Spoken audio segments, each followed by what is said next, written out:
안녕하세요. 문학소리입니다.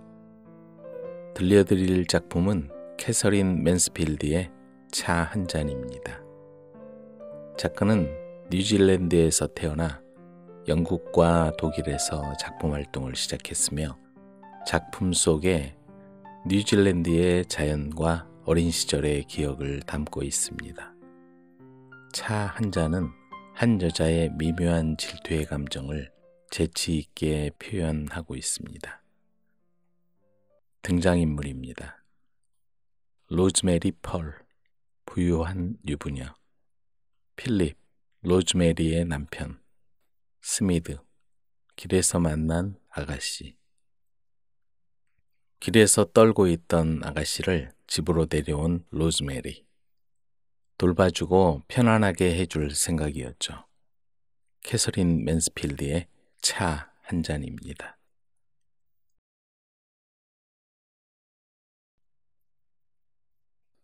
차 한 잔.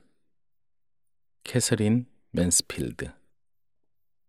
로즈메리 펄은 아름다운 여인은 아니었다. 누가 봐도 아름답다고 할 수는 없지만 꼼꼼히 살펴보면 젊고 재치 있고 옷을 세련되게 입는다. 신간서적을 읽으며 중요한 사회적 위치에 있는 사람이나 예술가들이 그녀의 친구다. 그들은 대부분 특이한 사람들이어서 그야말로 형편없는 사람도 있지만 대부분 잘 어울리고 좋은 사람들이다. 로즈메리는 2년 전에 결혼했다. 마이클이라는 귀여운 아들이 있고 남편은 그녀를 헌신적으로 사랑했다. 그들은 부유했고 그저 잘 사는 정도가 아니라 상당한 재력가였다. 로즈메리는 물건을 사고 싶으면 흔히 런던의 상점가 본스 스트리트에 가듯이 파리로 갔다. 꽃을 사고 싶으면 리젠트 스트리트에 있는 훌륭한 꽃집 앞에 차를 세우고 상점 안에 들어가서 눈부신 듯 다소 이국적인 눈으로 둘러보면서 말했다. 이것과 저것, 그리고 저걸 주세요. 저쪽 것도 네다발 주시고, 저 꽃병에 든 장미도요. 아니, 꽃병의 장미를 모두 주세요. 라일락은 싫어요. 라일락은 꽃 모양이 별로예요. 그러면 점호는 허리를 굽혀 인사를 하며 마치 그 말이 옳다는 듯 라일락을 보이지 않는 곳으로 치워버린다. 튤립도 주세요. 거기 있는 빨간 것과 흰 것으로요. 그리고는 긴 옷을 입은 아기처럼 한아름 꽃다발을 안고 비틀거리는 여점원의 배웅을 받으며 자동차에 오른다. 어느 겨울날 오후 그녀는 커즌 스트리트에 있는 조그만 골동품점에서 물건을 사고 있었다. 그 상점은 그녀가 좋아하는 곳이었다. 그 이유는 상점 주인이 그녀만 오면 미소를 띠고 두 손을 최대한 정중히 모으고는 얼마나 기쁜지 말도 못했기 때문이다. 물론 아첨이다. 그래도 무언가 있기는 하다. 잘 아실 줄 믿습니다만, 사모님.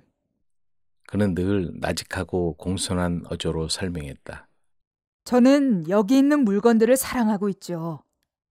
물건을 감상할 줄 모르는 사람이나 올바른 의식이 없는 사람에게 팔아버릴 바에야 차라리 그냥 가지고 있습니다. 그리고 숨을 깊이 쉬고는 파란 비로드의 네모진 포장을 풀어서 파리한 손으로 진열대 위에 밀어놓았다.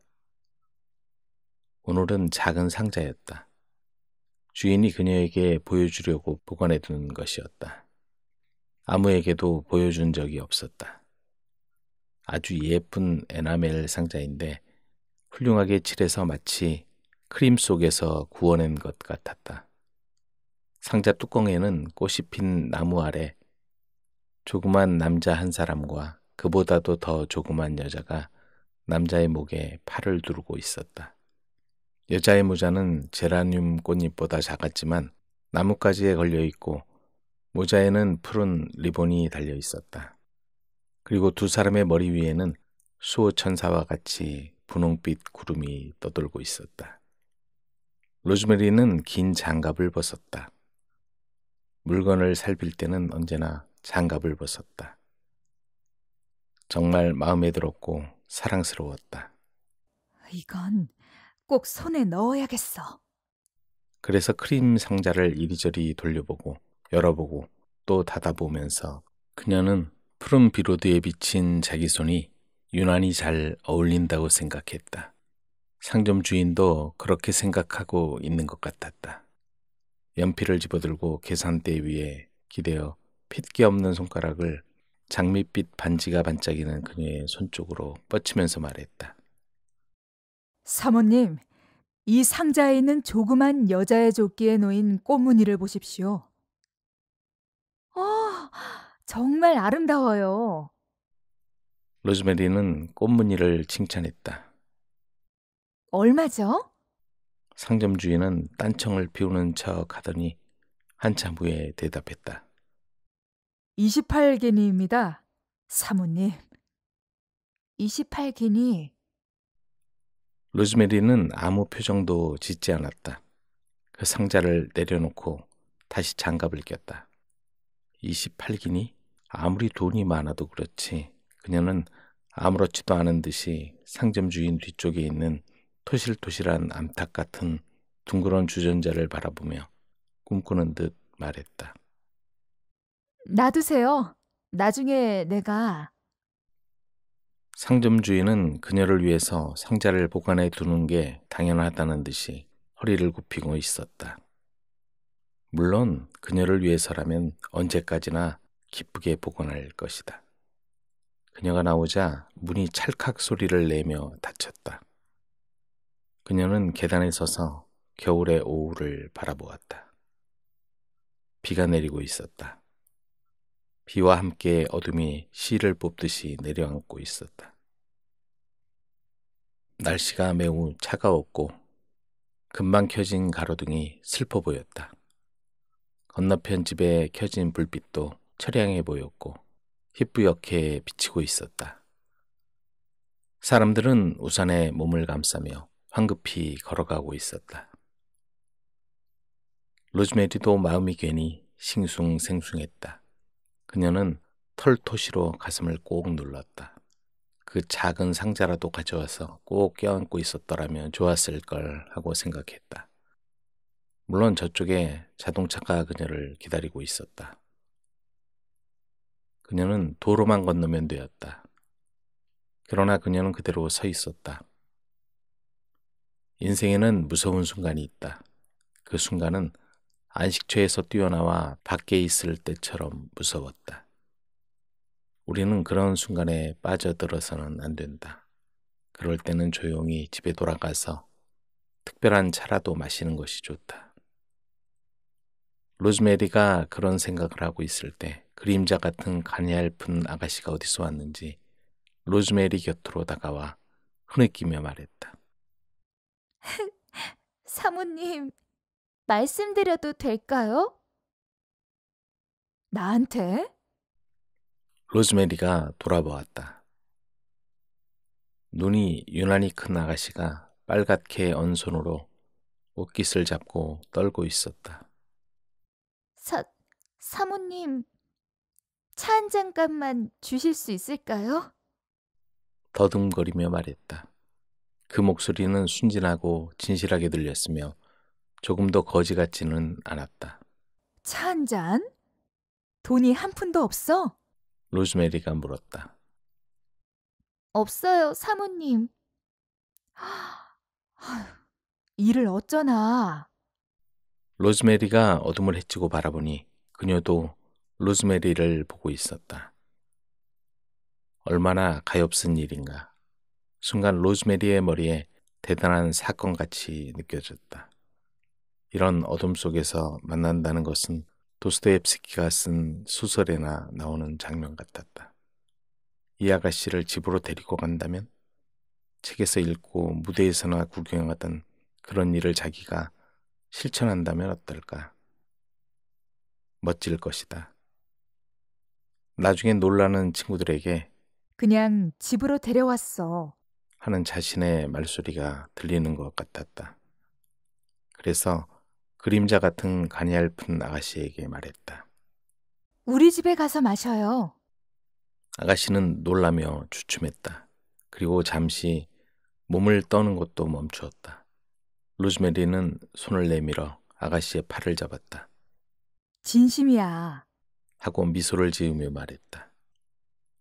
로즈메리는 자신의 미소가 얼마나 친절하고 다정한지 스스로 느꼈다. 왜? 싫어? 내 차로 우리 집에 가서 차를 마셔요. 사모님, 그럴 수는 없어요. 그 목소리에는 괴로움이 내포되어 있었다. 괜찮아요. 내 말대로 같이 가줘요. 아가씨는 손을 입술에 대고 로즈메리를 뚫어지게 바라보았다. 저를 경찰서에 데리고 가지는 않겠죠? 그녀가 더듬으며 말했다. 경찰서라니. 로즈메리는 웃음이 나왔다. 누가 그렇게 인정머리 없는 짓을 하겠어. 난 그저 따뜻하게 해주고 뭐든지 할 얘기가 있으면 들어주고 싶을 뿐이야. 배고픈 사람은 남의 말을 쉽게 듣는다. 운전사가 자동차 문을 열고 기다리고 있었다. 잠시 후 그들은 어둠을 헤치고 달리고 있었다. 자, 로즈메리가 말했다. 손잡이에 손을 넣으면서 그녀는 일종의 승리감을 느꼈다. 자신이 잡아온 이 조그만 포로를 바라보면서 이젠 내가 잡았지. 하고 말하고 싶었다. 물론 그 말은 친절한 뜻으로 하는 말이었다. 아니, 친절 그 이상의 것이었다. 그녀는 이 아가씨에게 인생의 놀라운 일도 일어나고 옛날 이야기에 나오는 선녀들이 실제로 존재하고 부유한 사람도 인정이 많고 또 여자들끼리는 모두 자매 같다는 사실을 보여주고 싶었다. 그녀는 갑자기 아가씨 쪽으로 몸을 돌리며 말했다. 겁내지 마. 나하고 같이 가면 어때서 그래? 같은 여잔데. 내가 행복하다면 당신은 기대를 해야. 로즈메리가 그 말을 어떻게 끝맺을지 모르고 있는데 다행히 차가 멈췄다. 초인종이 울리고 문이 열렸다. 로즈메리는 다정하게 보호하듯 거의 끌어안듯이 아가씨를 현관으로 데리고 들어왔다. 자신에게는 언제나 익숙한 곳이다. 따뜻하고 부드럽고 밝은 불빛, 향긋한 냄새, 이런 것들을 느끼고 있는 그 아가씨를 물끄러미 쳐다보고 있었다. 그 아가씨는 꿈속에서 헤매는 것처럼 황홀한 표정을 지었다. 마치 아이들 방에서 마음대로 찬장문을 열어보고 모든 상자를 다 꺼내보려는 부잣집 소녀 같았다. 2층으로 올라가요. 로즈메리는 너그러운 마음을 가지려고 생각하며 말했다. 자, 내 방으로 가요. 그리고 이 가엾은 여자가 집안의 하인들에게 관심거리가 되는 것을 막고 싶어서 하녀조차 부르지 않고 혼자서 옷을 갈아입으려고 생각했다. 이런 일은 자연스럽게 행동하는 게 중요하다. 로즈메리는 침실로 그녀를 데리고 가서 자, 하고 말했다. 방에는 커튼이 내려져 있고 불빛이 화려한 가구 위에 비치고 있었다. 황금빛 쿠션과 보라색과 푸른빛 융단이 깔린 아름다운 침실이었다. 그 아가씨는 바로 문간에 서 있었으며 모든 것이 눈부셨다. 그러나 로즈메리는 아랑곳하지 않았다. 이리 와 앉아요. 그녀는 의자를 난로 가까이 끌어당기며 말했다. 이 안락 의자에 앉아 불을 쬐어요. 너무 추워 보이는데? 아, 괜찮아요, 사모님. 그 아가씨는 뒤로 물러났다.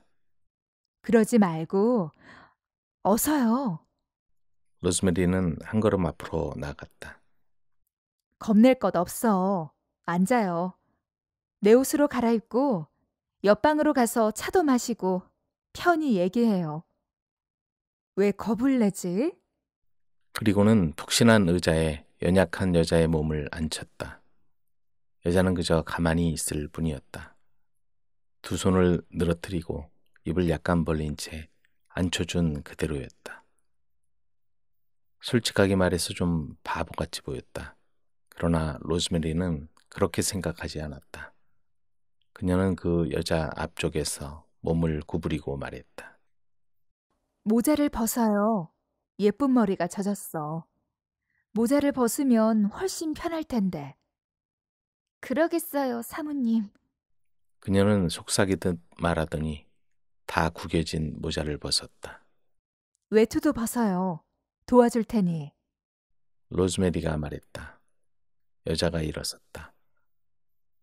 한 손으로 의자를 짚고 한 손으로 로즈메리를 미는 듯 했는데 힘이 어찌나 센지 로즈메리는 아이처럼 비틀거렸다. 여자는 로즈메리가 옷을 벗기도록 그냥 맡겨두었다. 누구든지 도움을 받을 때는 먼저 반응을 보여야지 그렇지 않으면 정말 힘들겠다는 생각이 로즈메리의 머리를 스치고 지나갔다. 이제 외투를 어떻게 할까? 로즈메리는 외투와 모자를 바닥에 놓았다. 그리고는 벽난로 선반에서 담배를 집으려고 할 때 그 아가씨가 어색해하며 빠르게 말했다. 죄송합니다, 사모님. 저는 뭘 좀 먹지 않으면 쓰러질 것 같아요. 저런 생각을 못했어. 로즈메리는 초인종을 눌렀다. 차를 빨리 가져와. 그리고 브랜디도 가져오고. 하녀가 나가자 여자는 울먹이며 말했다. 저는 브랜디는 싫어요. 브랜디는 안 마셔요. 제가 원하는 건 차 한 잔입니다. 그러더니 울음을 터뜨렸다. 그 울음은 로즈메리를 당황하게 했다. 그녀는 여자가 앉은 의자 곁에 무릎을 꿇었다. 울지 마. 가엾어라. 울면 안 돼.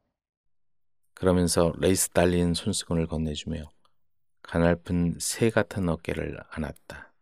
드디어 그 여자는 부끄러움을 잊었는지 같은 여자라는 것을 느끼고 숨가쁘게 말했다. 저는 이대로는 더 있을 수가 없어요. 못 견디겠어요. 나가겠어요. 이젠 견딜 수가 없어요. 나가면 안 돼. 내가 보살펴 줄 테니 울음을 그쳐요. 우리가 만난 것이 얼마나 잘된 일이야. 같이 차를 마셔요. 그리고 다 얘기해요. 내가 도움을 줄 테니까 약속할게요. 그만 울어요. 울면 피곤해요. 이젠 그만. 그 아가씨는 로즈메리가 차를 받으러 가는데 방해받지 않도록 울음을 그치고 몸을 일으켰다. 로즈메리는 두 사람 사이에 탁자를 놓았다. 그녀는 이 불쌍한 여자에게 샌드위치와 버터빵을 보냈으며 그의 잔이 잔이 빌 때마다 차와 크림과 설탕을 부어주었다. 로즈메리 자신은 아무것도 먹지 않았다. 그저 담배만 피우며 그 여자가 부끄러워하지 않게 재치 있게 행동했다. 정말 그 가벼운 식사의 효과는 놀라웠다. 탁자가 치워진 후 활기를 찾은 여자는 큰 의자에 기대 앉아서 흐트러진 머리와 검푸른 입술과 반짝이는 눈으로 편안하게 등불을 바라보고 있었다. 로즈메리는 담배에 불을 붙이고 물었다. 이제 얘기를 시작해볼까? 그래, 언제 마지막 식사를 했지? 그녀가 부드럽게 물었다. 바로 그때 문에 손잡이가 돌았다. 로즈메리, 들어가도 괜찮아? 남편 필립이었다. 들어오세요. 남편이 들어왔다. 미안합니다. 필립은 멈추고 서서 앞을 바라보았다. 괜찮아요. 로즈메리는 웃으며 말했다. 이쪽은 내 친구 미스 스미드예요, 사모님. 지쳐있는 여자가 말했다. 이제는 침착하고 두려워하지도 않았다. 스미드? 우리 얘기나 해요. 로즈메리가 말했다. 오늘은 날씨가 나빴지. 이렇게 말하며 필립은 바닥에 있는 외투와 모자를 쳐다보았다. 그리고 벽난로 가까이 와서 섰다. 호기심에 가득 찬 필립은 우울하게 앉아있는 여자의 손과 장화를 바라보고는 다시 로즈메리를 보았다. 정말 그래요. 날씨가 좋지 않았어요. 로즈메리가 힘주어 말했다. 잠깐만 서재로 와줬으면 좋겠는데 스미드 양에게 신뢰가 안 된다면 올 수 있겠소? 필립은 매력 있는 미소를 지었다. 여자는 큰 눈으로 그를 바라보았으나 로즈메리가 여자 대신 재빨리 대답했다. 물론 괜찮아요. 그녀는 남편과 함께 방을 나왔다. 저 여자는 누구요? 대체 어떻게 된 일이요? 둘만이 되었을 때 필립이 물었다. 로즈메리는 문에 기댄 채 웃으며 말했다. 내가 커즌 스트리트에서 데려왔어요. 정말 주워온 거예요. 차 한 잔 값을 달라기에 집으로 데리고 온 거죠. 그래. 앞으로 그 여자를 어떻게 할 셈이요? 필립이 물었다.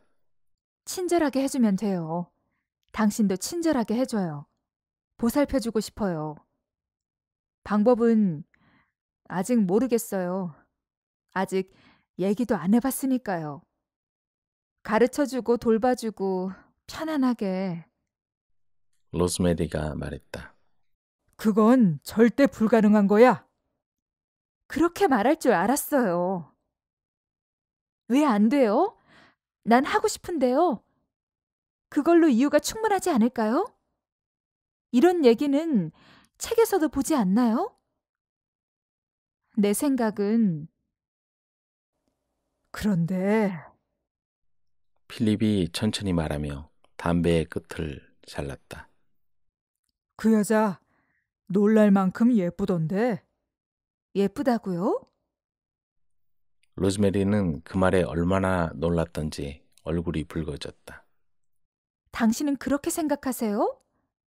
난 그런 생각은 안 했는데요. 저런, 필립은 성냥을 그었다. 정말 아름다워. 다시 잘 봐요. 방금 당신 방에 들어갔다가 당황했어. 그렇지만 당신이 오해를 하는 것 같아요. 내 말이 지나치게 들리면 미안하오. 스미드 양이 우리하고 저녁이라도 함께 할 것 같으면 미리 알려줘요. 내가 더 밀리너즈 가제트나 부인의 장신구에 대해 쓴 잡지를 읽어두게. 정말 엉뚱하긴.